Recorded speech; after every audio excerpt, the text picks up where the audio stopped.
অনিরাপদ হয়ে উঠছে রাতের ঢাকা, পুলিশ কম থাকায় বেড়েছে অপরাধ। সবকিছু হারিয়ে দিশেহারা সুবেদার ইলিয়াস শিকদার, ১৬ বছর কারাবাসের পর বিলীন, ভিটে মাটিও। মৌলভীবাজারে মণিপুরী তাঁত সংরক্ষণে বিশেষ উদ্যোগ, চলছে প্রশিক্ষণ।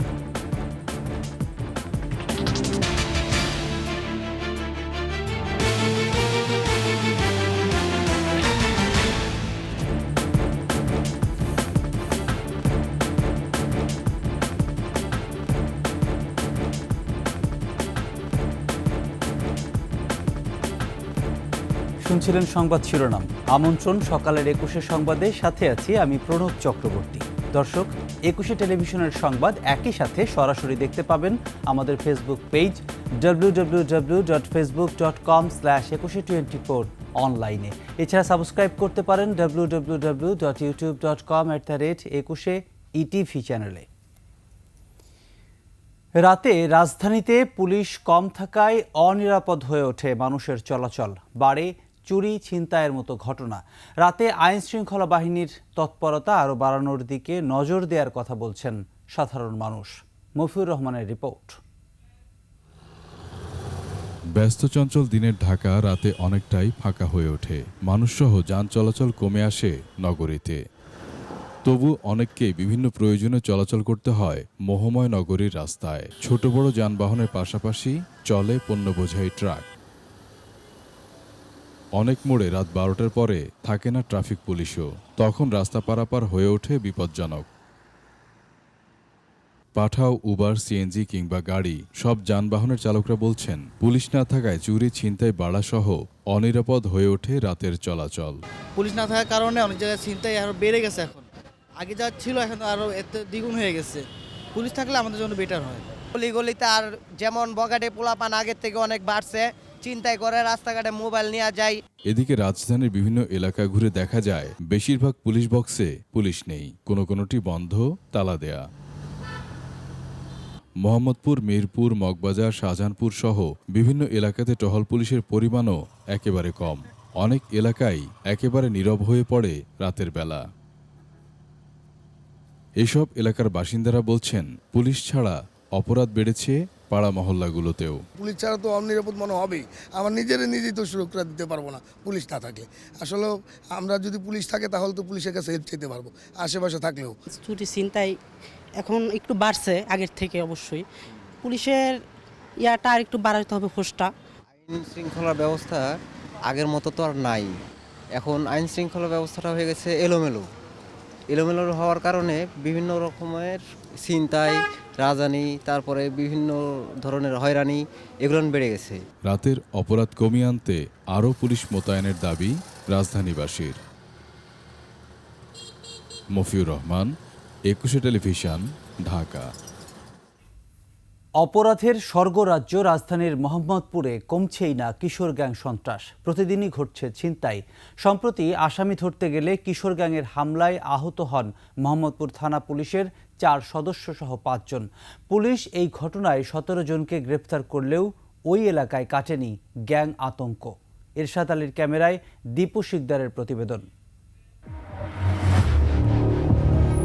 নগরীর মোহাম্মদপুর আতঙ্কের এক জনপদের নাম, যেখানে প্রকাশ্যে ছিনতাই যেন প্রতিদিনের চিত্র। ধারালো অস্ত্র হাতে তারা দাপিয়ে বেড়ায় এক প্রান্ত থেকে অন্য প্রান্ত। বেশিরভাগ ঘটনার সঙ্গে জড়িত কিশোর অপরাধীরা, যাদের নিয়ন্ত্রণে আনা আইন শৃঙ্খলা রক্ষাকারী বাহিনীর জন্য বড় চ্যালেঞ্জ। সম্প্রতি মোহাম্মদপুর বোটঘাট এলাকায় কিশোর গ্যাংয়ের পাটালি গ্রুপের বিরুদ্ধে অভিযানে গেলে পুলিশের উপর হামলা চালায় তারা। আহত হন পুলিশের ৪ সদস্য। ওরা আমাকে একটা বাড়ি দিছে, অন্ধকারের মধ্যেই রড দিয়ে বাড়ি দিছে, এই জায়গায় লাগছে, আর হাতে একটা বাড়ি লাগছে। ওরা সবাই মোটামুটি কিশোর গ্যাংয়ের সদস্য এবং এলাকায় ছিনতাই, মাদক ব্যবসা, এটার সাথে শুধু ওরা না, আশেপাশে যারা মহিলা আছে, মহিলারা হেল্প করে, পিচ্চি বাচ্চারা ৮ থেকে ১০ বছরের বাচ্চা, তাদেরকে ওরা ইউজ করে। গুরুতর আহত আলামিন চিকিৎসা নিচ্ছেন একটি হাসপাতালে। আমার ছবি দেওয়া 2 জনের ছবি দেওয়া বলছে, ওদেরকে তুই চিনো? আমি জি স্যার আমি চিনি। সামরিল 30-40 জন পোলা বানাইছে, আইয়া এলো পাতলা খুব শুরু করছে। পুলিশে কেমন আর দৌড় দিছে তো ঠিক আছে সেটা মনে লাগেনি না লাগছে আর আমার ধইরা মাটিতে ফালা আমারে কোবাইছে। কিশোর গ্যাংয়ের হামলা, ছিনতাই, মাদক বাণিজ্য সহ নানা অপরাধে আতঙ্কিত বোটঘাট সহ আশপাশ এলাকার সাধারণ মানুষ। আদিস খান থেকে শুরু করে আইদিকে সুইচ গেট যে আর ছিনতাই এবং রাতে 10টা মতো মানুষ চলাফেরা করতে পারে না। রাতে 10টা 11টার দিকে আসলে ওই সোনামি আটটাকের সামনে আর এই যে এডুকের ভিতরে দইরা মোবাইল মানি ব্যাগ লয়ে যাবে। চুরি একটা দরিয়া মোবাইল টিয়া পয়সা যা আছে সব লয়ে যাইয়া এত কষ্ট করে গাড়ি চালিয়ে টিয়া কামি করছে আমার টিয়া রাখায় ওরা আল্লাহ সইব।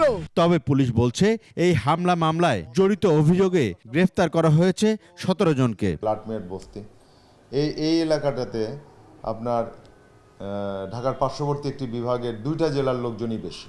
তারা আত্মীয়, তারা গ্যাংয়ের চাইতে আত্মীয়তার সূত্রেই তারা এই মানে অপরাধী সংগঠন তৈরি করেছে। আপনার 50-60 জন 100 জন লোক আক্রমণে অংশ নিয়েছে, এর মধ্যে 2-4 জন মাইনরেস থাকতেই পারে।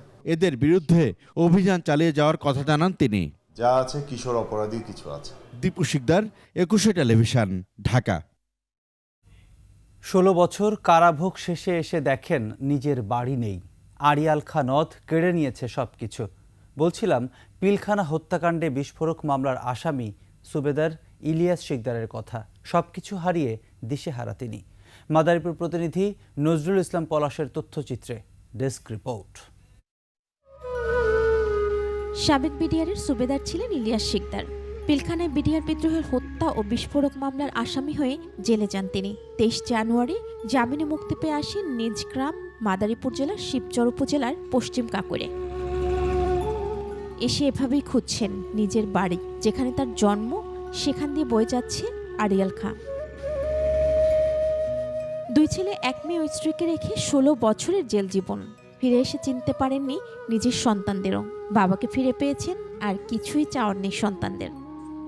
আমাদের ওই রকম কোনো ইচ্ছা আকাঙ্ক্ষা ছিল না যে আমাদের অধিক টাকা পয়সার দরকার, তা না, আমাদের শুধু দরকার ছিল বাবা আমাদের কাছে ফিরে আসুক। 16 বছর বাবা জেলখানা থাকা অবস্থায় যে কষ্টটা আমরা করেছি, আমি রাজমিস্ত্রি কাজ করেছি, 200 টাকা 250 টাকা হাজিরা কাজ করেছি। এর বাড়ি ছিল এই যে নদী, নদীর ভিতরে আইসা কিছুই চেনে না।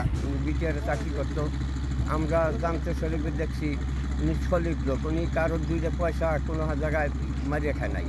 সবকিছু হারিয়ে সন্তানদের নিয়ে বেঁচে থাকার জন্য সরকারের কাছে সহযোগিতা চান ইলিয়াস শিকদার। আমার ছেলেটা আমি চিনতে পারিনি, যখন গেটিতে বাড়ি করছে আমার বড় ছোট ছেলে গলাতে বেঁধেছে, আমি তো চিনি না। আল্লাহর কাছে শুকরিয়া আদায় করি যে ফিরে দিয়েছি, যে বাচ্চাটা পাইছি, যাতে আল্লাহ সুবহানাল্লাহ এবং আপনাদের মাধ্যমে যাতে এখন আমার এই বাচ্চা কাছে নিয়ে সুখে জীবন করতে পারি। সরকারের মাধ্যমে সরকার যদি আমাদেরকে সাহায্য করে। জীবন থেকে হারিয়ে যাওয়া 16 বছর কি সরকার পূরণ করতে পারবে, এই জিজ্ঞাসা তার। মহিমা পলি, ডেস্ক রিপোর্ট, 21 টেলিভিশন। মৌলভীবাজারে পর্যটন শিল্পের উন্নয়নে দিন দিন চাহিদা বাড়ছে আদিবাসী জনগোষ্ঠীর তৈরি করা পণ্য ও পোশাকের। এরই প্রেক্ষিতে ত্রিপুরা জনগোষ্ঠীর হারিয়ে যাওয়া হাতের কাজ ফেরাতে নেওয়া হয়েছে বিশেষ উদ্যোগ। শাড়ি, চাদর, ওড়না, গামছা ও মাফলার সহ বিভিন্ন পোশাক তৈরির কাজে চলছে প্রশিক্ষণ। মৌলভীবাজার প্রতিনিধি বিকুল চক্রবর্তীর তথ্য ছবিতে ডেস্ক রিপোর্ট। মৌলভীবাজারে রয়েছে বিভিন্ন ক্ষুদ্র নৃগোষ্ঠীর বসবাস। এসব গোষ্ঠীর রয়েছে নিজস্ব পোশাক। একসময় অনেকেই নিজেদের পোশাক নিজেরাই তৈরি করে পরতেন। কালের আবর্তে নিজস্ব তাতে পোশাক তৈরির কাজ চালিয়ে যাচ্ছে শুধু মণিপুরী সম্প্রদায়, আর ত্রিপুরা সম্প্রদায় শুধু কোমর তাতে সীমাবদ্ধ। এদিকে জেলায় প্রচুর পর্যটকের আগমন হওয়ায় চাহিদা রয়েছে মণিপুরী শাড়ি সহ বিভিন্ন পণ্যের। এসব চাহিদায় যোগান দেয়া, পুরনো ঐতিহ্য ফেরানো ও মণিপুরী কাজের দক্ষতা অর্জনের জন্য মৌলভীবাজারের শ্রীমঙ্গলে 10 দিন ব্যাপী প্রশিক্ষণের আয়োজন করেছে বাংলাদেশ ক্ষুদ্র ও মাঝারি শিল্প ফাউন্ডেশন। মাফলা কিভাবে তৈরি করতে হয়, এখানে এসে আমি মাফলা তৈরি করছি। আমরা চেষ্টা করবো যে আমাদের যে পণ্যগুলো সেটা বাজারজাত যেন করতে পারি। কেউ চাদর বানাচ্ছে, তারপরে কেউ গামছা, কেউ ওড়না। এই তাঁতের কাজটা পারতাম না, এখন পারতেছি। ঐতিহ্যবাহী মণিপুরী তাঁতশিল্প সংরক্ষণ, নারীদের আত্মকর্মসংস্থানের সুযোগ সৃষ্টিতে শ্রীমঙ্গলের ডুলাছড়ায় 30 নারীকে দেয়া হচ্ছে হাতে কলমে প্রশিক্ষণ। 4 ফেব্রুয়ারি থেকে শুরু হয় প্রশিক্ষণ। যদি এসএমই ফাউন্ডেশন তাদের পাশে থাকে এবং আরো সহযোগিতা করে, তাহলে ওরা খুবই তাড়াতাড়ি আরো ভালো কিছু করতে পারবে। আশা করি 30 জন প্রশিক্ষণার্থী খুব ভালো হবে ইনশাআল্লাহ। এখানে খুব সুন্দর একটি প্রশিক্ষণ হচ্ছে এবং তাদের কাজে লাগবে। সংশ্লিষ্টরা বলছেন এর মাধ্যমে ত্রিপুরা সম্প্রদায়ের নারীরা হবেন স্বাবলম্বী। তবে এটি ধরে রাখতে প্রয়োজন তাঁত তৈরি ও সুতা কেনার জন্য আর্থিক সহায়তা। Masuma Lisa, desk report, 21 television. দেশ ছেড়ে পালিয়ে দিল্লিতে আশ্রয় নেয়া হত্যা মামলার আসামি শেখ হাসিনার সাম্প্রতিক বক্তব্য নানা ক্ষেত্রে জটিলতা তৈরি করেছে বলে মন্তব্য করেছেন ভারতের কংগ্রেসের সিনিয়র নেতা পার্লামেন্ট সদস্য শশী থারুর। দিল্লিতে ফরেন করেসপন্ডেন্টস ক্লাবে এক অনুষ্ঠানে সাংবাদিকদের তিনি বলেন, আওয়ামী লীগের সভাপতি শেখ হাসিনার বক্তব্য নিয়ে কংগ্রেস বিব্রত। বাংলাদেশের ঘটনাগুলো সম্পর্কে ভারতকে খুব সতর্ক থাকতে হবে মন্তব্য করে শশী থারুর বলেন, প্রতিবেশী দেশটিতে যদি শত্রু ভাবাপন্ন সরকার ক্ষমতায় আসে ভারত খুব ঝুঁকিতে পড়তে পারে। তিনি বলেছেন, ভারতকে এমন কিছু প্রকাশ্যে বা গোপনে করা উচিত নয় যা বাংলাদেশের অভ্যন্তরীণ বিষয়ে হস্তক্ষেপের ইঙ্গিত দেয়। কড়া নাড়ছে ভালোবাসা দিবস, আন্তর্জাতিক মাতৃভাষা দিবস ও স্বাধীনতা দিবস। 3 দিবসের বাজার ধরতে ব্যস্ত ঝিনাইদহ এবং নারায়ণগঞ্জের ফুল চাষিরা। ফলন ভালো হলেও বাজার দর নিয়ে হতাশ তারা। ঝিনাইদহ প্রতিনিধি এম রায়হানের রিপোর্ট এবং নারায়ণগঞ্জ প্রতিনিধি তথ্যচিত্রে ডেস্ক রিপোর্ট।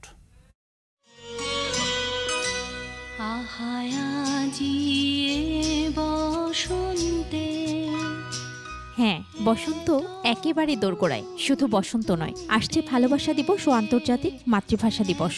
ফুলের ভরা মৌসুমে এই 3 দিবসের বাজার ধরতে ব্যস্ত সময় পার করছেন ঝিনেদার ফুল চাষিরা। বাজার ধরার জন্য খুব ফুল চর্চা করছি, ফুলটা মানসম্মত করার জন্য। ফুলের মাঠ সেজেছে 7 রঙে, আর এই ফুল চাষ করে স্বাবলম্বী হয়েছেন অনেকেই। সামনে যেমন 3টে দিবস আছে, যদি পাই একটু লাভবান হতে পারবো। সার ওষুধ যে দাম এবছরে, তা সেই হিসেবে ফুলের বাজারের দাম খুবই কম। বাজারে প্লাস্টিকের ফুলে ছেয়ে গেছে, তাই ফুল বাজারে দাম না পেয়ে হতাশ তারা। সামনে যে 21শে ফেব্রুয়ারি আসছে, আশা করা যাচ্ছে যে ফুলের দামটা একটু বাড়তে পারে। যার আপনার 4 থেকে 4.5 টাকা পিস। কৃষকদের ফুল চাষ ও বাজারজাতকরণে সব ধরনের সহযোগিতা করে যাচ্ছেন কৃষি বিভাগ। ফুল সংগ্রহ পরবর্তী যে ব্যবস্থাপনা, সে বিষয়ে আমরা তাদেরকে কারিগরি পরামর্শ দিচ্ছি। এদিকে নারায়ণগঞ্জ বন্দর উপজেলার শাব্দি গ্রাম সেজেছে ফুলে ফুলে। বাণিজ্যিকভাবে ফুল চাষ হচ্ছে। এবার ফুলের চাষটা অনেকটাই কম হয়েছে, তবে এখনো পরিপূর্ণভাবে ফোটেনি ফুল। আবার রমজানেও ফুলের বাজার থাকে মন্দা। এ অবস্থায় সময় মতো ফুল না ফোটায় দুশ্চিন্তায় চাষিরা। যদি রমজানটা আটটু পাচ্ছে হয়তো এই ফুলের ব্যবসাটা আমরা সবল হয়ে উঠে যেতে পারতাম। অন্ত পুরা ফুটে নাই। ফুলের সৌন্দর্য উপভোগ করতে প্রতিদিনই বিভিন্ন এলাকা থেকে আসছে দর্শনার্থী। ঘুরতে আসে ফুলের বাগান দেখে। পরিবারের সাথে শাব্দিতে আসছি ফুল দেখতে। বিভিন্ন জায়গার লোকজন আসে এবং এটা একটা দর্শনীয় স্থান হয়ে দাঁড়িয়েছে। ফুল চাষে কম সুদে ব্যাংক ঋণের ব্যবস্থা আছে বলে জানালেন এই কৃষি কর্মকর্তা। 4% যে লোন সুবিধা আছে বাংলাদেশ সরকারের বিভিন্ন আমাদের রাষ্ট্রায়ত্ত ব্যাংক থেকে, তারা সেই সুবিধাটা পেয়ে যায়। কৃষি অফিসের তথ্য বলছে, চলতি মৌসুমে ঝিনেদা 212 হেক্টর আর নারায়ণগঞ্জে প্রায় 80 হেক্টরে 24 ধরনের ফুল চাষ হয়েছে।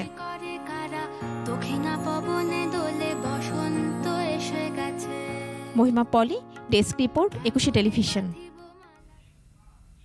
দর্শক, বাণিজ্যিক ফুলের চাষ নিয়ে ঝিনাইদহ থেকে আরও আমাদেরকে জানাবেন সহকর্মী এম রায়হানুদ্দিন। আমরা চলে যাচ্ছি ঝিনাইদহে। রায়হানুদ্দিন, আমরা আপনার পেছনে ফুলের ছবি দেখছি। আমাদের সকালবেলায় ফুলগুলো দেখে খুব মনটা ভালো লাগছে, কিন্তু চাষিরা কি বলছেন? তাদের দাম নিয়ে যে হতাশার কথা ছিল, সেখানে কি একটু সুখবর আছে কিনা? যে আপনি যেমনটা বলছিলেন, যে আমি নিজে এখন অবশ্য ঝিনেদা সদর উপজেলার কান্না বাজার যে ফুলের যে মোকাম, সেখানে অবস্থান করছি। এই বাজারে প্রতিদিন সকাল থেকে এই এলাকার যত ফুল চাষি আছে তাদের ফুল এখানে উপস্থিত হয় এবং এখান থেকে তাদের যে ফুল, তারা ব্যাপারীরা ফুলগুলো কিনে ঢাকা, রাজধানী ঢাকা সহ বিভিন্ন জায়গায় তারা এটা সরবরাহ করে থাকেন। তো আমি ফুল চাষিদের সাথে কথা বলেছি, তারা আমাকে জানিয়েছেন যে তারা এই বছরে তারা অনেক কম দামে ফুল শুরু থেকে বিক্রি করে আসছে, কিন্তু তারা বুক বেঁধে আছে সামনের কয়েকটা দিবস নিয়ে।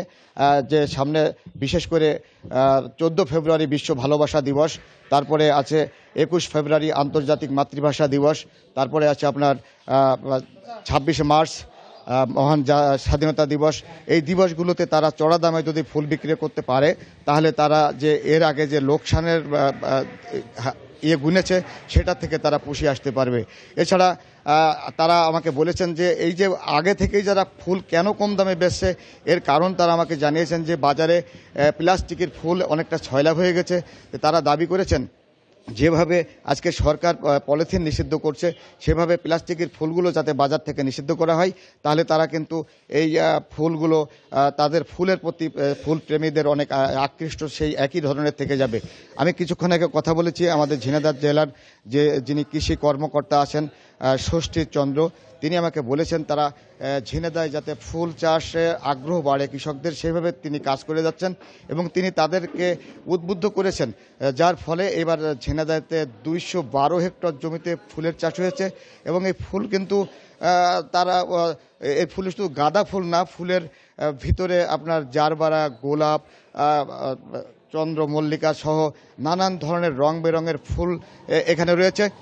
তো তিনি বলেছেন যে এই ফুলের ব্যাপারে তা কৃষক হতাশ হবে না। তাদের এই যে বিশেষ করে ফেব্রুয়ারি মাস এবং মার্চ মাসের ফুলের ভরা মৌসুম, এই সময়ে তারা ভালো দামে ফুল বিক্রি করতে পারবেন।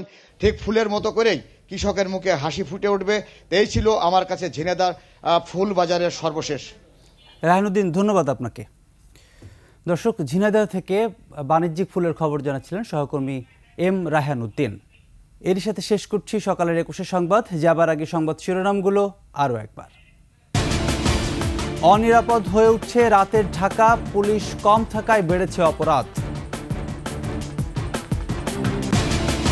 সবকিছু হারিয়ে দিশেহারা সুবেদার ইলিয়াস শিকদার, 16 বছর কারাবাসের পর বিলীন ভিটে মাটিও। মৌলভীবাজারে মণিপুরী তাঁত সংরক্ষণের বিশেষ উদ্যোগ, চলছে প্রশিক্ষণ।